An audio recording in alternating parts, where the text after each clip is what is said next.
So, John, if you went on scout camp, what would be your most useful skill? I was a scamp for all of a scamp? A scamp? I was definitely a scamp. A scout. I definitely was a scout for a week or two back when I was a wee boy. Only a week or two. Sure. Oh, yeah. It may not surprise you that it didn't really take for me. Mm-hmm. I don't know, there was a badge for staying indoors. I'd have killed that. And just never left the tent. Running, or not even the tent, just, 4 walls and a roof, please. Running away from danger. Yeah, running away from danger, that'd be a good one for you. Hiding in the library. Hiding in the library, yeah. Probably walking into branches and stuff like that. The accidental injury badge. All over that one. Using the most bandages. Yeah, absolutely, yeah. Maybe the first aid badge purely just for the amount of medical stuff I would have got through. The first aid badge just because I've run out of bandages. Needed to patch me up with something. Exactly, yeah. It would have just been stitched into my skin to cover a gaping wound. Yeah. Some films are fine just the way they are. Other films sometimes take it way too far. But really, how bad could it get? Let's go beyond the box set.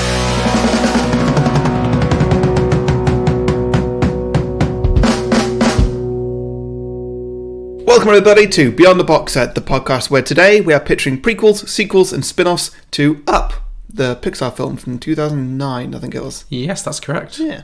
We'll also be pitching some drinking games and hearing from our listeners with the submissions that they've put on our Facebook and Twitter pages.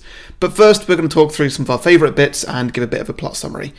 I'm Harry, the host with the most Cub Scout badges. Probably because I was in it for more than 2 weeks. I think that's probably fair, yeah. Yeah. And joining me as always, the man who's going to earn me my Helping the Elderly badge next time he needs to cross the road, is John Lucas. Happy New Year to you too. So looking forward to another 12 months of this. Yay. So yeah, happy 2020 everybody listening. Yay. This is our first episode back. Mm-hmm. And as is tradition on this show, we always do a Pixar film as our first of the year. And you know what? I really like this tradition. Yeah, it's good, isn't it? Good. It's a very nice way to ease you into a new year. And it also means we're not going to waste all the Pixar films. That is true. It's just one a year. We'll try to not do any for the rest of the year if we can help it. And just, work our way through them slowly. Yeah. Yeah. But no, it's really nice, I think, after, Christmas and everything, everyone's on a bit of an energy low. It's really nice just, I've got to get to watch something that's nice and heartwarming and short. Yeah. Like, this was such an easy way in. I'm just thinking about this time last year. You gave this exact same speech at the start of Inside Out. Yeah. And part of it you were saying that, through December we had to watch so many crap films like Mortal Engines and stuff like that. Mm-hmm. And I was thinking, we weren't any this year. Oh, of course there was. There was Cats. Why is there always a really, really bad film in December?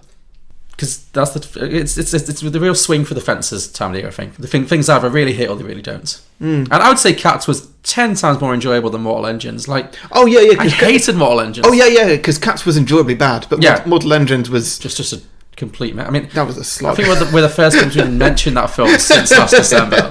Talk about, erased from history. Yeah, that was no good. Yeah.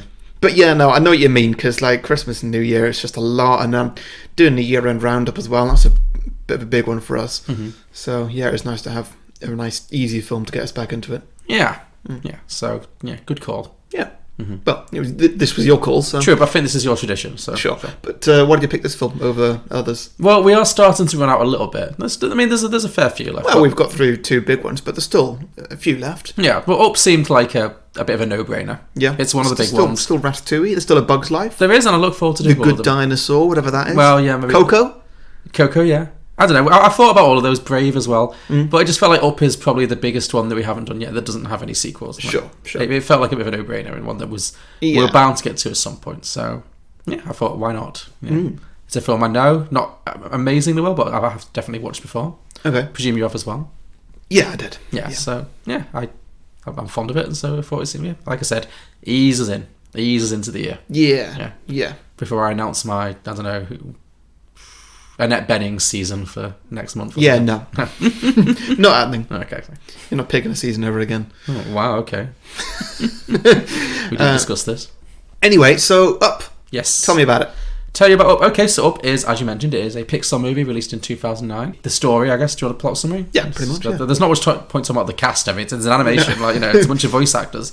Yeah, so... Either you know it or you basically know it. Yeah, it's a lovely, whimsical little film. I think definitely heavily inspired by Japanese anime in some ways, just in terms of the animation and the plots. Not entirely, but just in some ways. It opens with a infamously sad 10-minute montage of a little boy in the 1930s or something who meets this adventurous little girl, and they bond and they fall in love, and then the montage carries on and they get married, and so it's lovely. It's so happy, and then she has a miscarriage and they can't have babies, and so that's a bit bleak. Yeah. But then it's okay because they decide to just live each day for each other, and they have wonderful adventures, and they build a lovely house together, and they plan to go on an adventure one day to Paradise Falls in South America. But life just keeps getting in the way.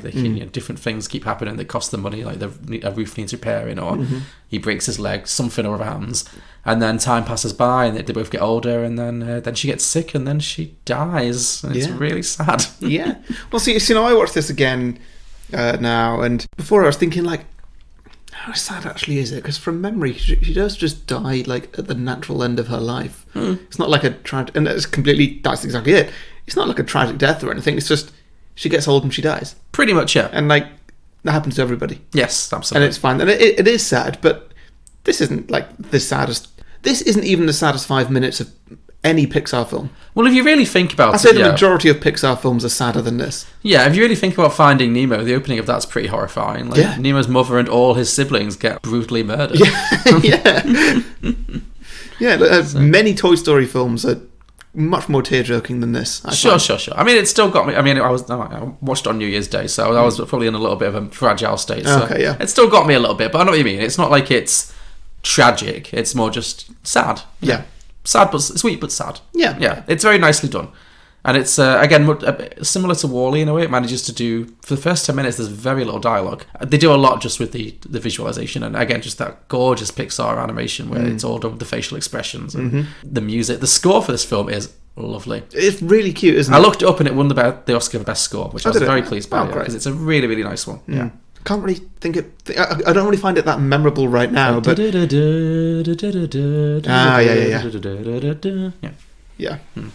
So there you go. Yeah, that's it. Yeah. Otherwise known as Mr. Fredrickson, depending on who's speaking. Voiced by Ed Asner, who's an American TV actor, I think. Sure. Anyway, so he is now a lonely old widow, I guess, and he's still living in the same house, and he still talks to Ellie like she's there, but actually, obviously, she's long gone, and the house is now... Not like he's imagining that she's there. He'll just like talk to a picture of her or something. Yeah. He's not delusional. He's just kind of Or is he? Maybe the whole film's a fantasy. Well, I mean, yes, one of course. Interpretation. It definitely is. Sure. But but yeah, it doesn't really go there. But his house, the house that they lived together in, is now the last surviving house in the centre of this giant like construction project. And he's refusing to sell up because he doesn't want to let go of his house. Yeah. And then he... And then one day, a van comes along as part of the construction and reverses into the mailbox That's it, yeah, his mailbox. That he and Ellie painted decades ago. When they first moved into the house, yeah. Yeah, which he's very, very attached to. Yeah, he gets a bit angry about that, and he whacks the guy on the head with his walking stick. Yeah, so then he gets ordered to move into a retirement home. But while he's packing up, he also meets a cute little Boy Scout called Russell, who knocks on the door trying to get his elderly assistant's badge. Something like that, yeah. He wants to help him to walk across the road or something. And he's got no time for this, so he tries to get rid of him, but the little kid is very persistent. So to distract him, he gives him a phony task to do, which is to find a bird called a snipe, which he claims is like ravaging his vegetables or whatever. And so the kid goes off eagerly searching for the snipe. And then in the meantime, all this happens when he loses his house and he hitches his plan, which we discover later on when they come to collect him. He has attached a bunch of balloons to his roof, or to his fireplace for his chimney. Yeah. Because back when he was married to Ellie, he was a balloon salesman. We see some flashbacks of him selling helium balloons at the zoo, I think. Yeah. So he attaches thousands and thousands of zoos to his house. With balloons. He attaches... It's a different movie. He attaches thousands and thousands of balloons to his house, and magical Pixar whimsy, the house flies away into the sky.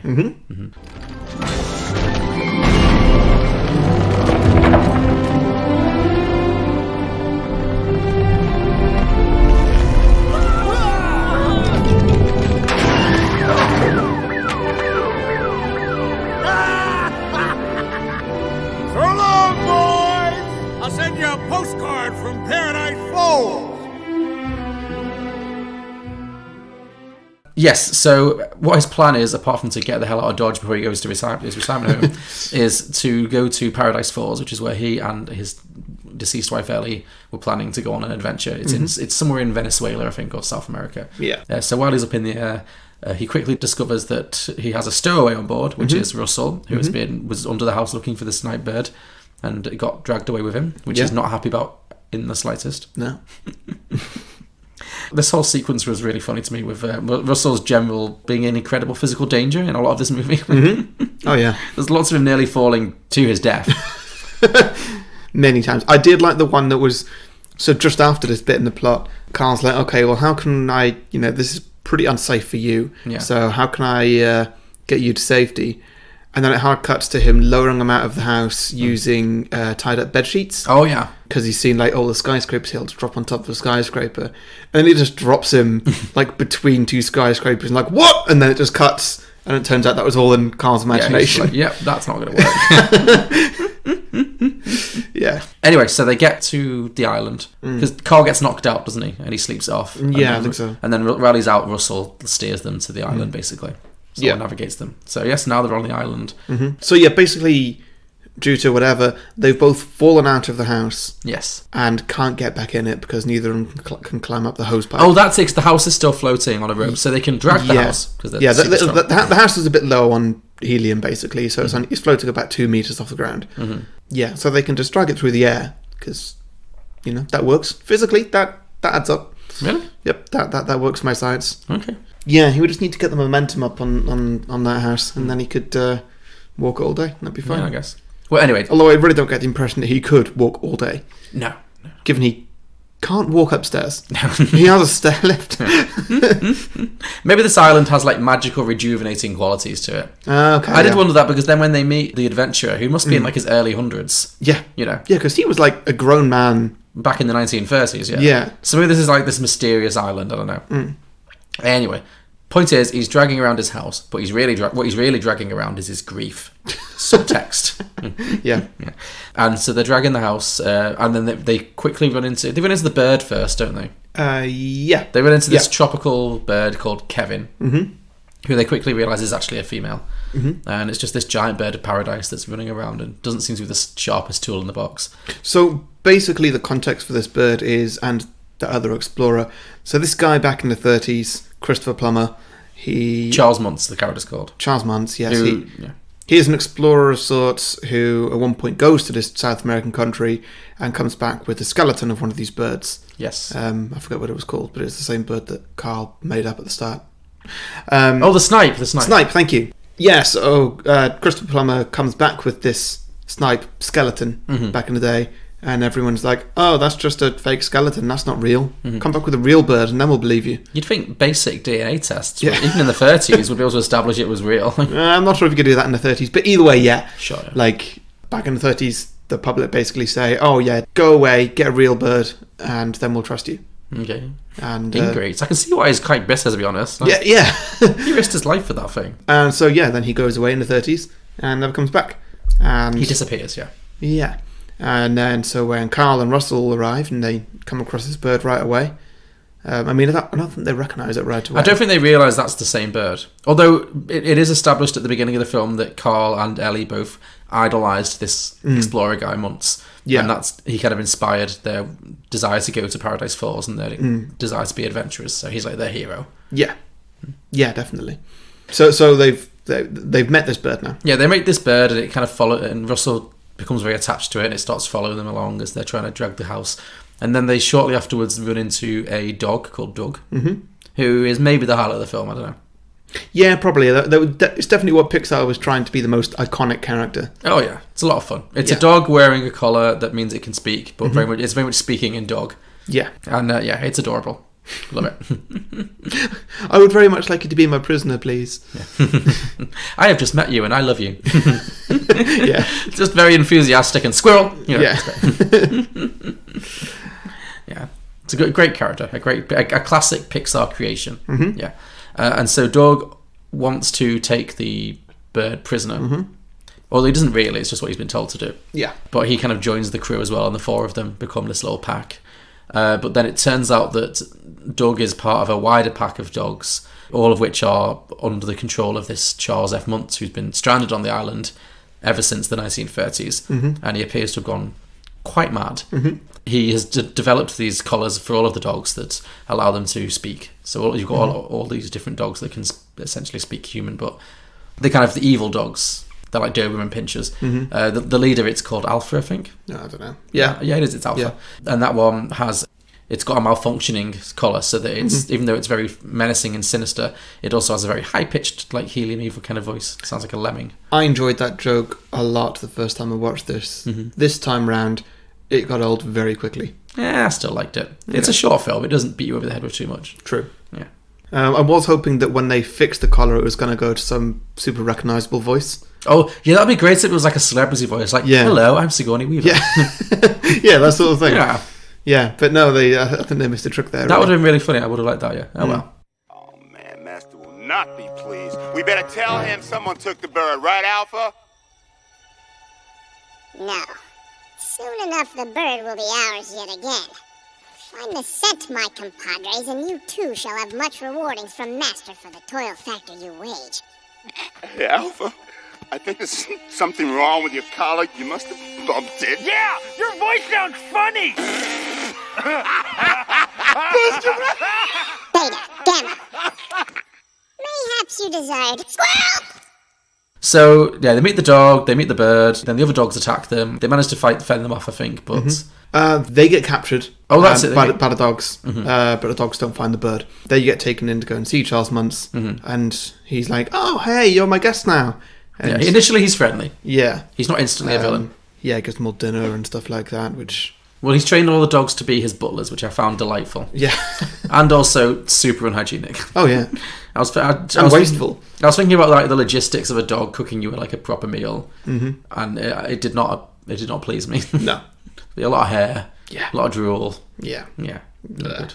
Horrible. Yeah. But he's gone mad, so maybe that's part of it. He's gone completely insane. I guess. Which, the film quickly reveals that he's gone quite mad. And it heavily implies that he's murdered everyone else who's ever found him on this island.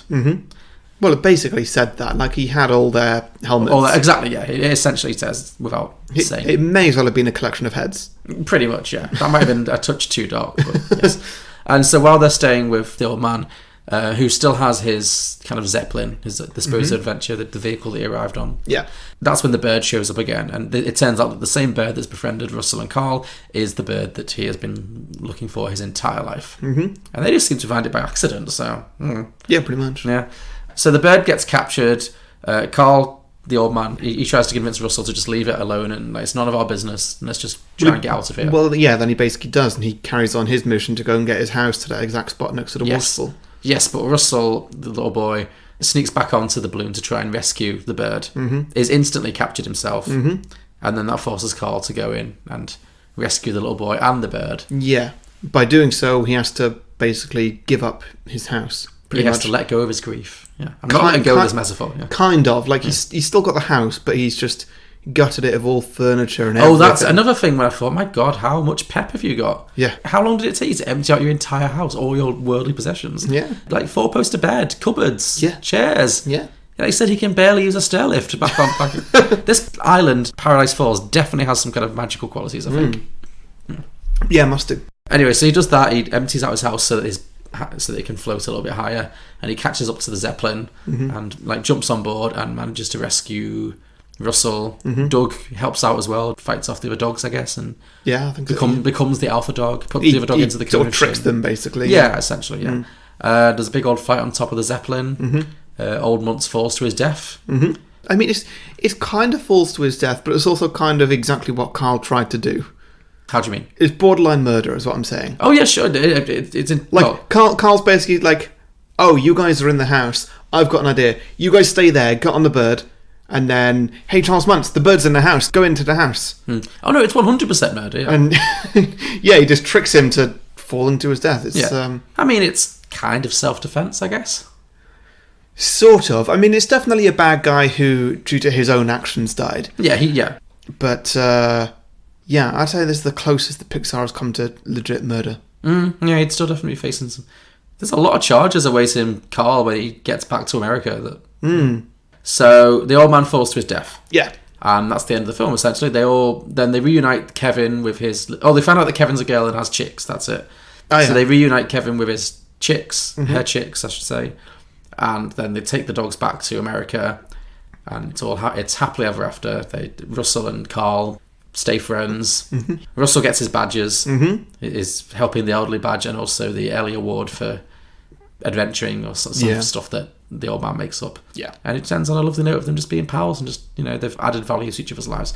Because you find out over the course of the film that Russell's not got a good relationship with his dad. I think his parents are probably... It very much hints that his parents are divorced or his dad's not really very present. Yeah, it does. You see somebody who I assume was his mum at the end. Yeah. But the point is that Carl has become like this father figure for him. And and obviously that means that Carl, who never had kids in his own life... Which I feel would have been just a little bit better if Russell's dad had died at some point.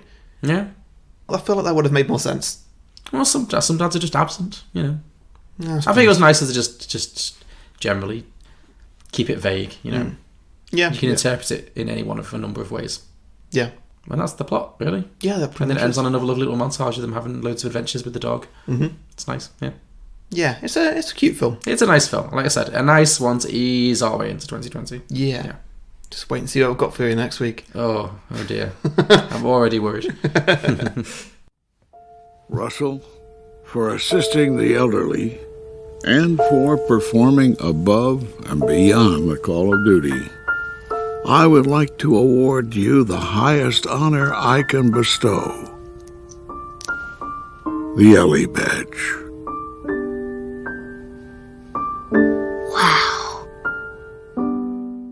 Anything more to talk about, or do you want to do drinking games? Unless you've got any thoughts, I think we could just go to drinking games. Let's go for it. Okay, first one I've got is, I imagine that everybody's probably thought of this. Drink whenever anybody says squirrel. Oh yeah, definitely. That's a good one. Yeah. I had one just drink for adorable dog stuff. Okay, yeah. Oh, the dogs were so delightful in this film. They were, yeah. Every time the dogs just do stuff like doggy fighter pilots, and then they get blown up and they're on little parachutes. Yeah. It's a delight. It's charming. So charming. I liked the dogs playing poker with doggy treats. Yeah. It's like they're doing that classic portrait, aren't they, Yeah. for dogs. Oh, anything cute with dogs, basically. Yeah. Next up, I've got drink whenever balloons burst. Oh, yeah, I drink for just drink for balloons generally, but balloons bursting is probably better because they're always present. Yeah. Yeah. Drink every time the old man is unnaturally strong. Either old man. Either old man is unnaturally strong. Like, Yeah. there's one thing that there's generally running about a lot, obviously, and also dragging a giant house, which, as we discussed, may or may not be physically possible. Who knows? There's also a scene when he is supporting his own weight on on some monkey bars. Yeah, I got that. I don't think I can do that now. No, I can do it now, but not for long. No. When was the last time you tried? Yeah, probably a couple of weeks ago. Really? Yeah. What were you doing on a monkey bar a couple of weeks ago? I really like kids' play parks. Where? When? I mean, there's a park right next to my house. There's also parks that I go to with my niece. Oh, okay. Really? You were on a monkey bar like this past month? Well, perhaps not exactly this past month, but within the past 3 months, maybe. I don't know. Do you want a specific date? Just seems like an unlikely thing to do. I don't have one. Okay. Well, I like to push myself. Also, I just really get excited by kids' play parks. Okay, fair. Brings out the child in me. Also, the one right by me has a really good one that's a lot more adult friendly. Okay. As in, it's a monkey bars that when an adult is dangling off it, their feet aren't touching the ground. Oh, so it's a good size. Yeah, because otherwise, what's the point? Oh, sure, yeah. You just walk it otherwise. Yeah. Yeah, okay, well, that's something I didn't know about you. You're a child at heart. Well, it's a good way to sort of goof around when there's kids about. Burns my own energy, and they get really entertained by it. So sure, yeah. It's fun. Look at the fat man on the monkey bars. Twat. I think that's all I've got. Last one I got here is drink whenever you see a picture of Ellie, Oh yeah. or any reference Or to references her, when or he talks to Ellie. yeah, that sort of thing. Yeah, she's very present in the movie considering she dies in the first 5 minutes. Yeah, pretty much. Yeah, very good. Okay, so before we get to sequels, just want to let you know, listeners, that we are actually available on patreon.com. So if you've enjoyed this episode at all, please go to patreon.com/beyondtheboxset, where you can support us for as much or as little as you think we're worth. If you do, you get a few bonus features, including a bonus show called Beyond the Box Set, where I'd say about weekly, but this time of year it's more often than that, really. Yeah. We review cinema releases. So we've just done a big push for the end of the year, and in the next couple of months we've got all the Oscar films coming up. Yeah, we'll definitely probably up our output over Oscar season, because we're going to be watching a lot of films to get through all of the nominees between now and, is it February, March? It's early March, isn't it? So I think it's mid-February. Mid-February, the awards, yeah. Yeah. So we're going to plough through all that. Yeah. Yeah. But even when we're not in those seasons, we do go to cinema after pretty much every recording we do every week. So, we're always with it with the latest films. And if you want to hear our thoughts, that's where you go. If you don't, then, that's fine. Yeah, whatever. screw you. You don't have to. Yeah. Whoa. Just saying. Bit harsh, John. But tonight we're off to see Jojo Rabbit, which is definitely one that we've been anticipating for a while. The new Taika Waititi film, which is Yeah. should be interesting. Also, if you become Patreon, there are a few other benefits that you get from that. Every month, every Patreon gets a 30-second advert slot on the main show. Where you can talk about whatever you want, your own podcast, your own business, whatever you feel like advertising, really. It's your time. Talk about what you want, within reason. Yeah. Also, once a month, we get a Patreon on the main show to choose a film for us. You can guest on it if you want. You don't have to, though. It's up to you. Also, to become a Patreon, you get extended versions of the main show as well, where we, just ramble a little bit more. If you like the sound of us talking, then that's a bit extra. I don't know. Yeah, no, it's good. You get you. extended plot summaries, extended drinking games, more listener submissions, just more of everything. So it's just an extended version of the show. John knows this stuff because he does the editing. Yes, I do all the work.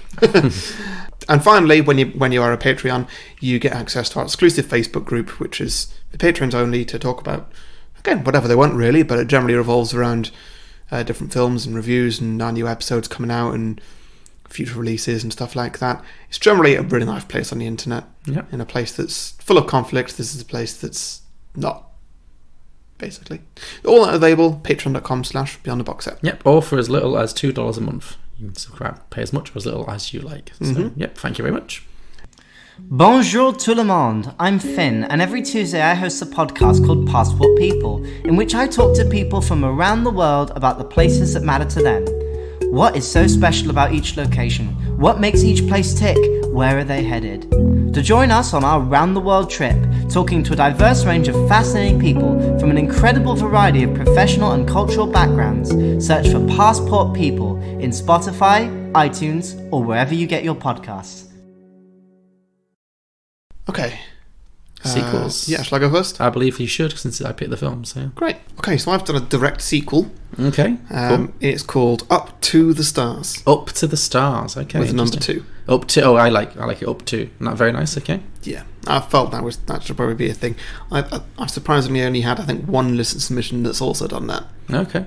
No, I've not had any that had that. So yeah, it's all yours. It just feels like an easy one to do. Yeah.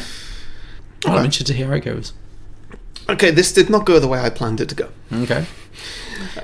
So a couple of years after the events of Up, Carl has since passed away. Oh. And Russell lives with his mum, though she's not really part of this story. So How old is Russell now? a couple of years older. So like still a boy. Oh, so like 12, 14, still young. Yeah. Sure. Okay. So it is very soon afterwards. Like a year, 2 years. Like, that's not that's like what 10 time. years. Yeah. No. Okay. So Russell is now completely obsessed with balloons. Balloons. Yep. Okay. And he's become quite the expert in them. Okay. Is this Carl's influence, basically? Yeah, basically. Yeah, Oh, nice. definitely, Okay. yeah. He can pretty much eyeball how much something weighs and blow up just the right amount of balloons to support its mass exactly. Oh, okay. He mostly But uses... that makes him a very popular. that's a real popular skill to have, being able to guess exactly what something weighs. Anyway. I bet he's a real hit with the ladies with that little skill. That would actually be a very funny montage. Like maybe he's like cluelessly tries to use this as like a skill. Like maybe he like sells them. Yeah. Maybe this is like something he uses to make extra money. Like he will give. I don't know. This is where you're going. Maybe he'll give people like little balloon rides, and he'll do it by guessing their weight, and maybe that just backfires horribly when people don't appreciate being told that on the street. Like, that sort of thing, yeah. Yeah. I could see that being a funny little Pixar joke. Yeah. Yeah. Sure. Well, what I've written here is he mostly uses this to be super lazy and stop him from having to walk places. Oh, so he just floats himself around. Instead, he just sits in a chair supported by balloons and uses a series of hand fans to float around. Okay, so you've written your own fantasy, essentially. Yeah. Yeah, basically. Now, one day, he meets a girl called Lily. Okay. Does Lily have any reference, or is that just a name you took? A name I made up. Cool. Who asked him about his weird balloon chair contraption, and Russell explains about his balloon obsession and gestures behind him to where there is a dog bed with Doug asleep in it. Oh, does Doug also... Is it Doug also held up by floating balloons? Oh, lovely. And attached to Russell's chair by a leash. Oh, that's adorable. So he takes them off for a walk, but now for them actually doing any walking. Yeah. Love it. Love it. Lily chuckles and admits that she actually has her own obsession, which is building model spacecraft. Ah, okay. She's always dreamed of exploring the stars. Oh, this is nice, because the original film, the balloons, as well as being like a plot point, the balloons were also definitely like part of Carl, the old man, and Ellie's like relationship, because there's all the lovely little shots of like them sending messages to each other tied to balloons. So I like that you've revisited that. So I'm guessing this is another kind of meet cute involving their shared interests and stuff. So. That sort of thing, Yeah, yes, very sweet. So Russell remembers back to the adventure he had with Mr. Fredrickson, and how at the time he found it completely terrifying, but also great fun. Okay. So he says, well, why don't we go to space together then? You build a spaceship, and we'll get into space using my balloons. Oh, okay. Oh, that sounds like a wonderful adventure, she says. And then commence a montage. I've not really said when this montage is going to finish, so I'm just going to keep on reading. Sure. So we see Russell and Lily making a scrapbook together, Lily building some small airtight containers that they can both fit into, different experiments going wrong, with no bad consequences or anything, but just... They're trying to figure out how to use a combination of balloons and model spacecraft to actually get to space. Yeah, they're doing space travel, basically. Okay, cool. And they're trying to get to the moon, or just to get to space generally? Just to get to space, I think. Okay. Yeah. They're probably not thought it through very far, but, in this world, I guess anything possible. They're kids, yeah. Yeah. Sure. There's bits where Russell adds his balloons to Lily's ship, and they can make a float mid-air. At one point, they both get inside it and let the balloons take them really high. They actually get to the upper atmosphere, which is quite impressive. And then, due to the pressure that they've not thought of, Russell's balloons start to pop. Oh, no. They come shooting down at terminal velocity. They don't have a parachute, but at the last minute, Lily presses a big red button that she's built into it, and Buzz Lightyear-style wings pop out from the craft, and then they kind of swoop off the ground at the last minute. They don't quite touch the ground. No, I like this. I can definitely see this, like the whimsical Disney Pixar animation for this. Yeah. And they're not flying, they're falling with style. They are falling with style. You could have that as a cute little callback. Yeah. Maybe she's got like a Buzz Lightyear toy. Ah, yeah, that's why she's obsessed with space. Yeah, that. But just bring in very subtle. Perfect. Yeah, Pixar's full of that, isn't it? Exactly. Yeah. So after this, they go back to the drawing board, try to work out a solution, but one of them has to go home for whatever reason.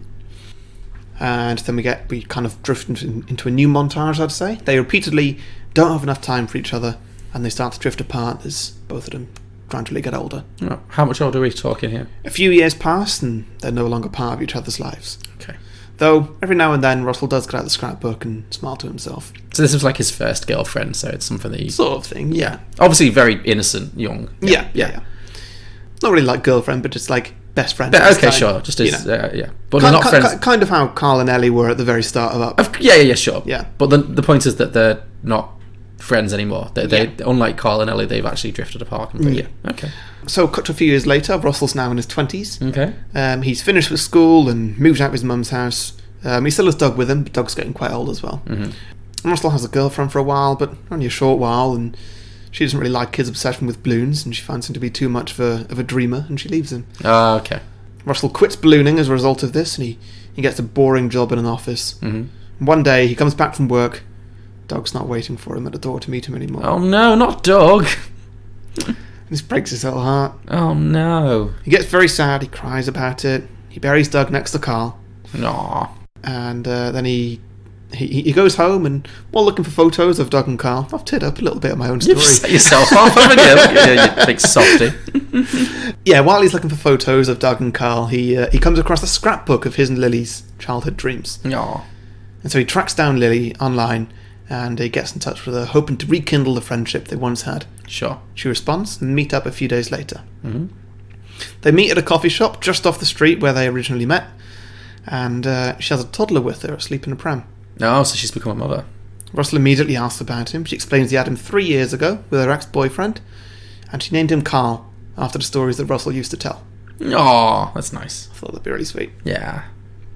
So, what should we name our first-born child, dear? Oh, I think we should name it after an anecdote told to me by my ex-boyfriend. Great, no question. No wonder that didn't last. Sure, I'm dumping you. Yeah. So they sit down and have a long catch-up. Russell reveals to her all his losses and resulting sadness, and she reveals to him that she's actually really struggling to hold things together. Sure, she's a single mom. Yeah. And they have a moment where they look into each other's eyes and they agree immediately that they just want to live together. Oh, okay.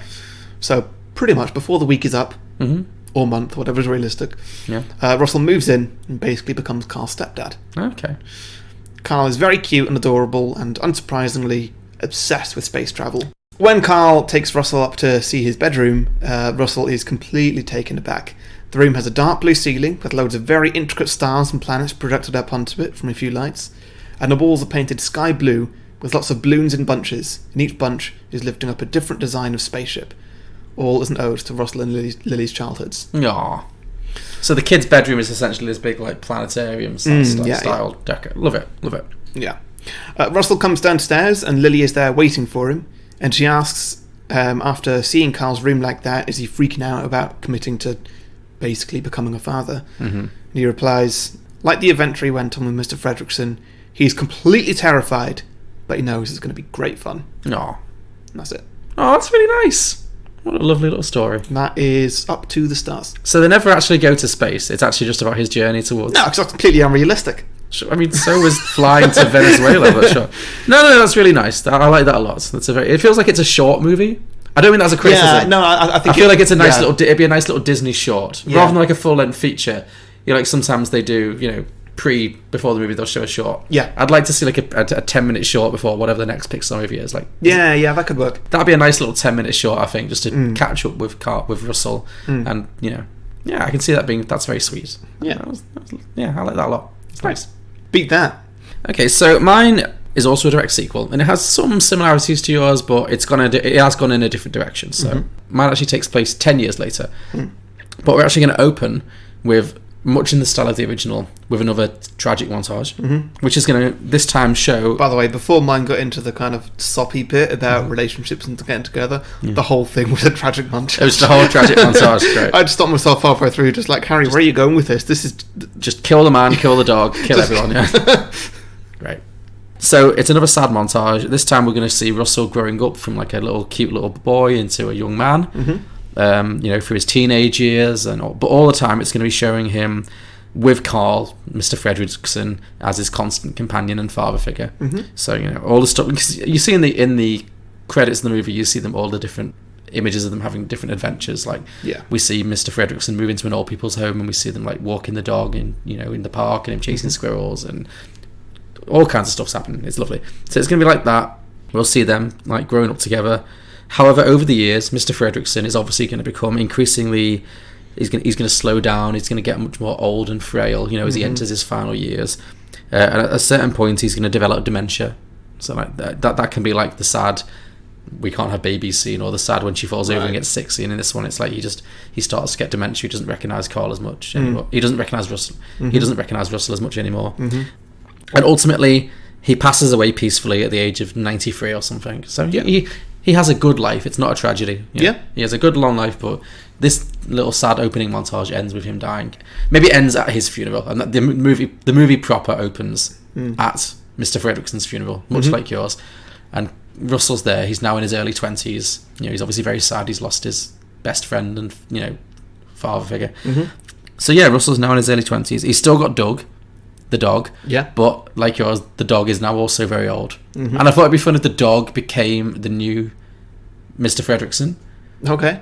No, I'm not going to kill him like you did, because I'm not a monster. But I like the idea that, like, I didn't kill him. You know, he killed him off. You know, killed him off. Died of old age. Yeah, exactly. Yeah, but in mine he doesn't die, but he's like 100 in dog years. Cause it's like he must be like 14, which is very old in dog years. Yeah. So it means like, because think of how energetic the dog is in the first film. He's so enthusiastic. You know, with all their squirrel and all that kind of stuff. He's like, maybe in this one he's like, you know, this crotchety old dog who like doesn't have any energy anymore. He can't chase squirrels anymore because he's got a bad back leg, and he's grumpy all the time. Maybe he misses his wife who died, because there was a scene where he had a bunch of puppies and stuff. So I guess he found a bitch. I don't know. Yeah. So that's what they're called. Yeah, but it's not what anybody naturally calls a female dog. It's not. Well, it's just fine. not. Fine. Okay. You know that's not what you meant. Okay. Fine. Anyway, so the dog's old. You're a bitch. So he's still got Doug. Mm-hmm. Russell is now in his early 20s, and he's got a fair, like again, similar to your one, he's now got a fairly boring office job as a day job. He's not particularly satisfied in his life. But he also volunteers in his spare time as a scout leader. He's still very much enthusiastic about the scouts. Yeah. But he's a little bit depressed, not only because he's just lost Carl, but also because the kids in his scout troop just aren't as interested in adventure as they used to be, as he was when he was a little boy. Because now it's 2019 and it's all social media and Instagram and stuff, and he just can't get them as engaged into the badges and all the adventure that he grew up on, basically. Yeah. So he's feeling a little bit adrift, essentially. Also, he still owns the Spirit of Adventure, Zeppelin, the blimp that they rode home from Paradise Falls in, that originally belonged to Mr. Muntz, the old adventurer. Yeah. So that's still hanging. That's still basically attached to the roof of his house. Or his mum's house, because he's still living at home like you are. But he's under a lot of pressure to sell it to a museum because it's incredibly expensive to run, and he doesn't make a lot of money in his life. And also, it's very inconvenient to store. It's very impractical. It's just a giant blimp hanging out in his garden or something. Yeah. So with Mr. Fredrickson passing away and the pressure to make a new start in his life and his scouting not really going anywhere, he eventually bows to pressure and agrees to sell it on. And so we find him at the beginning of this film, after Mr. Fredrickson's funeral. Him and Doug are in the Zeppelin, just sadly clearing it up in preparation for selling it on. So they're clearing up they're dusting it and brushing it up and just clearing it out to get rid of it, basically. While they're doing that, the old radio, the old-timey 1930s transistor radio, perks up for the first time in years and years and years, and they receive a mysterious SOS message coming from Paradise Falls. Yeah. So, with Doug's encouragement, he impulsively decides to fire up the blimp and head off on one last big adventure to honour the memory of Mr. Fredrickson. And because somebody needs help and they don't know who it is. Yeah. So they fly out to Paradise Falls. Maybe that can be part of the film, where they're navigating again through the skies. Oh, yeah. They get there. Maybe there's a mysterious storm again. Who knows? But they get there. They land the blimp successfully, and they get out in Paradise Falls, which is just as isolated and beautiful as it was in the first film. Just as lovely. And they follow the distress beacon. Maybe there's a tracker or something. I don't know. That says a radar. I don't know that identifies where exactly the distress call is coming from. And they discover a whole camp of talking dogs. Right, sure. And it turns out that at the end of the original film, when all the dogs came home to America with Mr. Fredrickson and Russell, quite a lot were accidentally left behind because the first film explained or implied that the adventurer Muntz had basically trained all of these hundreds or dozens of dogs to do his every bidding, basically. So I'm thinking there were much more than they thought of, and actually a lot of them got left behind. And obviously now that Muntz is dead, they've got no leader anymore. So yeah, it turns out that without Muntz to guide them, these dogs, who all have collars so they can all speak human. Yeah. Obviously, there's going to be different generations of dogs, but let's just say that they've developed collars for the young dogs as well. Who knows? Sure. Let's just go with it. Yeah. Without Muntz to guide them, the dogs have split into two camps. So there are the peace-loving good dogs who worship Doug, the old dog, as a prophet who helped release them from slavery. And they believe that one day he'll come back and rescue them. So they're very excited now that he's back, because now they literally worship him as a god. Yeah. Which I think would be, pretty totally. funny. Yeah. A lot of comedy around that. Maybe they've got statues of him and because he's still just a stupid old dog, but they just think of him as this saintly figure. The other camp is the authoritarian Alpha Pack, who remain loyal to Charles Muntz's memory, the old adventurer, and they've essentially taken over the island. And they've been terrorising the good dogs and attempting to enslave them. Then the last remaining good dogs managed to steal one of Muntz's old radio transmitters and send out a distress call, which Russell and Doug have now answered, and which has brought them to the island. So that's about as far as I got with it. But I don't know where that goes. So I'm just thinking that's basically your setup. So you've got your good dogs and your bad dogs, and on the island, and they've been left because the old adventurer is dead. And now I think Russell and Doug need to figure out a way to rescue all the dogs, I guess. Well, there's got to be all the introductions. So Russell and Doug, they need to meet the good dogs and find out that Doug is their god. I don't know. Maybe there's some kind of joke about how God and dog are spelt backwards. Ooh, that'd be good. Yeah. I don't know what that is, but Sure, but yeah, I feel I like like there's something there. Yeah. Let's see. They need to meet the bad dogs at some point. Basically. Yeah. I was really wondering how you would tie Kevin into this because I couldn't figure out Kevin the bird. Yeah. Maybe the dogs are still hunting for Kevin because they still honour the memory of their fallen leader. Yeah. Okay. Yeah. The bad dogs. Yeah. The bad dogs. Yeah. And maybe Kevin's like very good at hiding from people with bad intentions, but it's also Kevin's also drawn to people who have a good heart, and that's why Russell finds in the first film finds him straight away because he knows he's not a bad person. He's not going to try and kill him or capture him. Yeah. So maybe Kevin shows up again, and maybe that becomes part of the whole fight, I guess. Yeah. Or the whole conflict of this sequel. Yeah. No, that totally works. I think at some point, like maybe there's a bit of a fight happening to rescue Kevin from the bad dogs or something. And as that happens... Yeah, maybe the bad dogs have captured Kevin and that's why they sends out an SOS. Yeah, that sort of thing. Okay, and his babies. Yeah. I think the SOS is actually from the bad dogs. And then the bad dogs, while they're carrying out the plan of like, hey, Kevin's captured, come and rescue him, they then steal the blimp. So it's not the good dogs. The bad dogs have sent the SOS as a trap. Oh, that's even better. I like that a lot, yeah. Okay. Yeah. And so... To lure him in because do they want to go to America or... They want to go to America to take over the dogs there. Sure, or to finish Mr. Muntz's mission and bring Kevin back to the American Museum, dead or alive. Yeah, yeah. They don't even know why they want to do it. But that works. Yeah, that works. Sure. Okay, cool. And so Russell and Doug and the good dogs, they're left there with no blimp, nothing. Oh, so the bad dogs succeed and they take the blimp off to America. Yeah, pretty much. Okay, yeah. And I don't know, but I think from here, like, well, we've got nothing. What do we do? And like, that house is still there. Yeah, because the house was there. At the end of the film, they showed the house had actually landed where it was supposed to land. And so they go and inspect the house, and they see that it's still mostly holding together. And Russell's like, right, okay, how do we get this bad boy off the ground? And he has a quick look around, and he finds that in the attic there are in fact stores of balloons. There's just crates upon crates of balloons, but there's no fuel. Oh, there's no helium at all. Like, well, that's not good enough. We need the helium. What can we do? And then Doug has the idea that, like, well, the blimp flies. How did they make the blimp fly after 30 years of being stuck here? Maybe there's reserves. Oh, okay. It's the best good idea Doug's ever had. So they go back to the cave where the blimp was for 30 years, and they find tanks of fuel, of helium, which the dogs didn't know what to do with. Yeah, I have no idea what it was. Sure, makes sense. Maybe they used it to make their voices sound funny. Yeah.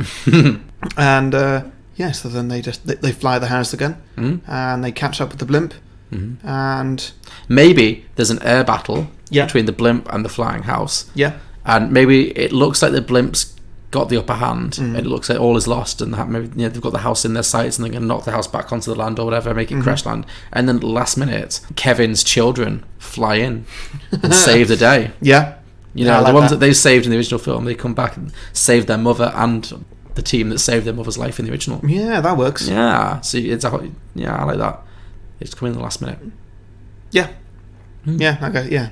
So Kevin basically comes in like the Millennium Falcon. Yeah, I'm thinking, full Millennium Falcon, last minute intervention, yeah. Yeah, that works very well. And they defeat the bad dogs in whatever way. Yeah. Maybe instead of it being a defeat, it's more Russell gets on board and he uses logic as his weapon. Yeah, and maybe Doug manages to give a rousing speech in Dog to make the bad dogs realise the error of their ways, and all of the dogs get redeemed. Get rescued, sent back. They get brought back to America. They all get loving families. We can have like a Lady and the Tramp style message. Like, rescue dogs. Adopt a dog today. Yeah. The birds are sent back to Paradise Falls and given their freedom and given their peace, and they promise not to reveal their identity to anyone. And then Russell goes back to America, having had a proper adventure. He decides not to give up the blimp, and he decides to become a full-time environmentalist and explorer to kind of help travel the globe, protecting endangered species. Yeah. With Doug at his side and maybe a bunch of other dogs and all the other good dogs that they've rescued now. Yeah, as long as Doug lasts. As long as Doug lasts. All right, yeah. We don't need to really get into that, but sure, yeah. Oh, post-credit scene. That can be the third one. Post-credit scene, the vets. The needle. Oh. Well, you brought it up. Yeah, lovely. Yeah, very nice. Okay. I think that's good. Yeah. So what was that called? That was Up to Isle of Dogs. Yeah, tying in that I don't film know. we saw. Yeah. Yep. I mean, not that it had much relation to it, but Yeah, I did think of doing something there, but yeah. I'm quite happy with what I did at least. Cool. Are you ready for listener submissions? Yeah, sure. Right. I have a fair few. Good. Okay, Chris Warner has given one, which I believe is a prequel. Okay. It's Pup, Pup. but Oh. the P is in brackets. Oh, okay. And it's the adventures of young Doug. Yeah, that's nice. I like that idea. Like him being trained, him being like a bit of an outcast in the dog community. Yeah, I sort can of see thing. that. Yeah. Yeah. Again, that would be a good short. Yeah. Yeah. Another one here, which is a very obvious one that has come up multiple times. Of course, it is Down, Yeah. but somebody's actually posted it with this poster.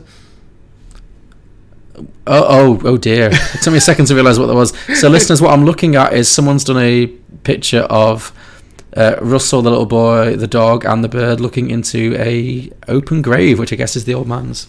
Oh, that's really upset me. I don't know that at all. But very good. I just thought it was the best implementation of 100%, giving yeah. that pitch. I don't think they did it because they had that comment very quickly after I That made is this far post. too intricate for them to have done that themselves. Yeah. Okay, this last one I've got. Oh, I think it's from a shared Facebook account. This is great. What does that mean? It's from Matt and Christina Abad. Oh, so it's two people. Oh, interesting. Okay. I love it. I didn't know that was a thing. It's generally a thing that like old couples do. Oh, okay. Well, they don't need separate ones. They've been married for 60 They're years. just a single entity now. They have Yeah. no individuality. Sure. Okay. Okay, so they've pitched Out. Okay. I don't know why no one else has pitched Out yet. That feels like a decent Yeah. one. Freshly graduated from high school, Russell leaves home for the first time. He sets out on a road trip to college on the other side of the country with an aged Doug in a doggy wheelchair. Oh. Over the course of the movie, we learn that Mr. Fredrickson has since passed away, but through a series of flashbacks and imagined projections, Russell remembers the lessons and conversations that Mr. Fredrickson shared with him in the formative time they shared as friends. By the time Russell gets to school, he realises that just because life goes on and we lose those we love, it doesn't mean we've lost our past. Because those memories and people go with us wherever we go. Because the crazy antics of the road trip and scuffles with whatever villain there may be. Oh wait, sorry, I need to change my tone of voice. Okay, rewind. Go back. Go. Because of the crazy antics of the road trip and scuffles with whatever the villain there may be, Doug's wheelchair is broken when they reach Russell's new dorm. The final shot is Russell carrying his duffel bag into the building. On it is the grape soda pin, and he's walking Doug, who's revealed to have his hind legs suspended by a dozen or so balloons. Aw. I do actually have two more from Okay, but that was very nice. I Yeah, like it that. was. That was very sweet and philosophical. Yeah. two more that are the exact same idea from two different people. So Shane Dodus and Lee Michael Holod just says, 2 girls, 1 up. Oh no. Oh dear. 2 girls, 1 up. Yeah. And that's Well. my lesson submissions. What do you got? Great, you've got some classy folk there. Okay. I have some as well. There's definitely some crossover. So also, Michael Harmston also said Down. Mm-hmm. Ollie Brady said Up to Carl's Day in Court, in which he answers for kidnapping an Eagle Scout. Mm-hmm. Yeah. Colin Baxter said Rick Astley, the pop singer, works in a DVD store, and he refuses to sell this film to his customers. So, never gonna give you up. Yeah. No. I got that. I'm just imagining a Rick Astley DVD store. I would assume that every DVD would be the music video, Never Gonna Give You Up. Pretty much, yeah. It would have to be. Like, right? it would all be just like, it'd be like Rickrolling, but on the high street. So it Yeah. would be all like films and TV shows, but when people took them home, all it would be that video. Yeah. A lot of complaints, very short-lived store. Yeah. Yeah. Over on Twitter, Blokebusters @Blokebusters said, Up! ! The film starts with a silent montage of Russell and Carl over the next few years, ending with a teenage Russell holding Carl's ashes in an urn. So it's not that dissimilar to mine.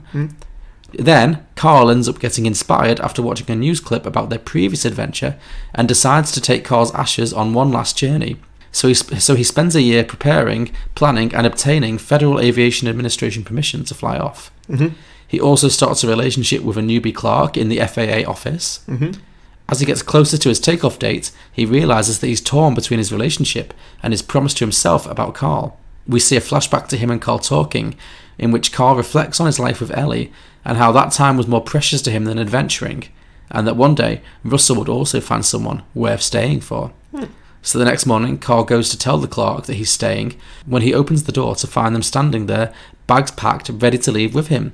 The film ends with the Clark pulling the lever to release the balloons. Okay. So, yeah. The film would then be followed by a third in the trilogy, which would of course be titled Away. So up, up and away. Oh, that's nice. That's very nice, isn't it? Yeah. Verbal Diorama at Verbal Diorama said, Down, it's the year 2080, and ex-wilderness explorer Chief Russell, heartbroken at the loss of his beloved, is being forced into a home. So the little boy is now become an old man. He steals the Underminer's tech from an alt reality and decides to burrow into the earth on an adventure, following in his grandpa Carl's footsteps. It's the end of one crossing over the Incredibles there. Yeah. And finally, Cinema Adventure Pod at Cinema Adventure Pod. It's a prequel done with the same tone and style as the first 10 minutes of the original. We just see the lives of those people as they live together, grow up and fall in love, and ends with the scene at the start where the boy knocks on the door. So I guess it's just expanding the 10 minutes at the start of this movie into a full movie, and then ending with Russell knocking on the door. That could work. That could be really good. I mean, it might be a little bit bleak, but yeah. Yeah, totally. So thank you everybody for those sequel ideas. We ask for your listener submissions every week, a few days before we record, by putting posts out on Facebook and Twitter where you can post your ideas. So make sure you like and follow our pages if you don't want to miss out. To listen to more episodes of Beyond the Box Set, you can subscribe and browse our back catalogue on any podcasting platform, including iTunes, Spotify, Google Play and many others, all of which you can also leave us a 5-star review if you would like, because it really helps us out. As mentioned, we're also available on Patreon, where you can find a whole bunch of incentives, including extended episodes, the opportunity to pick the subject of an episode of our future show, and also a 30-second ad slot where you can promote anything you would like.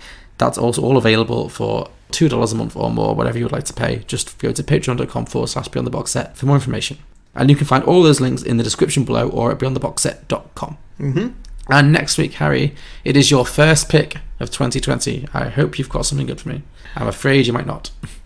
Okay, now I'm not sure if you've seen this one or not. Okay. I've got a feeling you've not, but I might be getting you mixed up with some other people. I want to see if you can guess what it is. Okay. First of all, I want to give you one guess, see if you can ruin my little game here. What, before you even have any clues? So a completely blank slate? Yeah. Schindler's List? No. Thank God. Okay, this is an Oscar winner from 2013 that had 8 nominations. Ooh. 2013. Argo? Or the 2013 awards, at least. No, it is not Argo. It got it won 3 of its awards.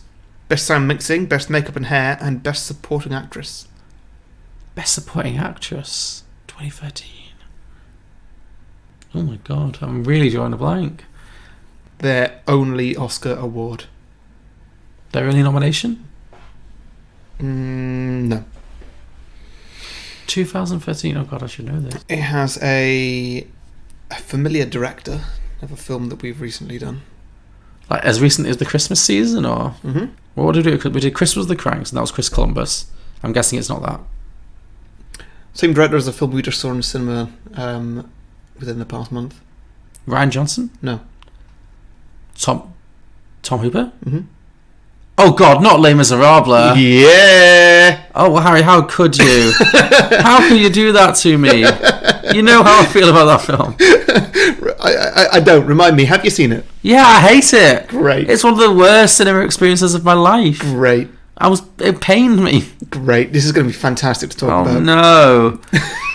Les Miserables, really? Yeah. Okay. Oh great. Well, listeners. Hey, next episode is episode 150. I thought it's got to be a big film. Okay, we're doing it. This is a big film. Everybody's heard of this film. Big finish to the podcast. Yeah. We never speak again.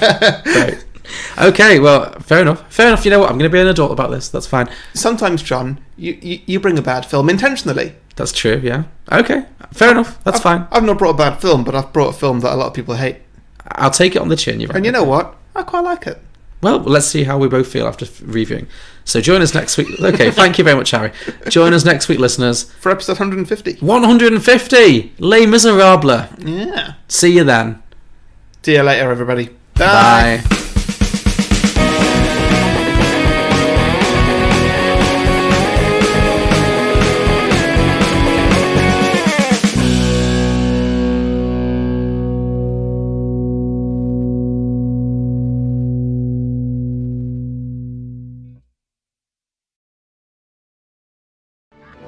So long, boys! I'll send you a postcard from Paradise 4.